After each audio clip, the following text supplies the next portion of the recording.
بسم اللہ الرحمن الرحیم۔ جمع کثرت کے 16 وزنوں میں سے ایک وزن فعلن ہے، جیسے غرفن، حججن اور کبرن۔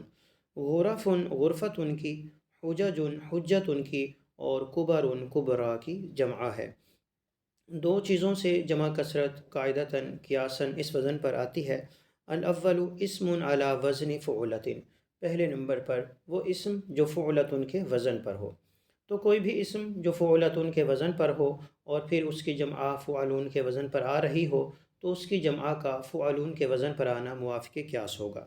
جیسے غرفتن کی جمع کا غرفن آنا، حجتن کی جمع کا حججن آنا، مدیتن کی جمع کا مدن آنا اور نوبتن کی جمع کا نوبن آنا۔ تو یہ موافق قیاس ہے۔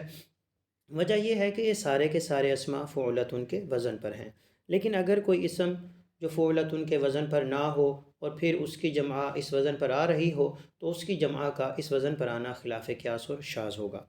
جیسے رؤیا کی جمع کا رؤن آنا، نوبتن کی جمع کا نوبن آنا، قریتن کی جمع کا قرن آنا، تو یہ خلاف قیاس اور شاذ ہے۔ الثانی صفت علی وزن فعلا، دوسرے نمبر پر وہ صفت کا صیغہ جو فعلا کے وزن پر ہو، مؤنث افعلا، اور وہ افعلو کی مؤنث ہو، یعنی صفت کا صیغہ فعلا کے وزن پر ہو اور اس کے لیے مذکر کا صیغہ افعلو کے وزن پر آتا ہو، تو ایسے مؤنث کے صیغے سے جمع کثرت قاعدتاً قیاساً فعلون کے وزن پر آئے گی۔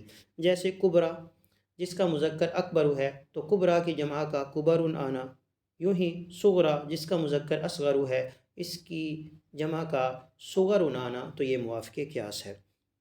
پھر مدن اصل میں مدیون تھا، یوں ہی رؤن اصل میں رؤیون تھا، قرن اصل میں قریون تھا، یعنی یہ سارے کے سارے بھی فعلون کے وزن پر ہی تھے۔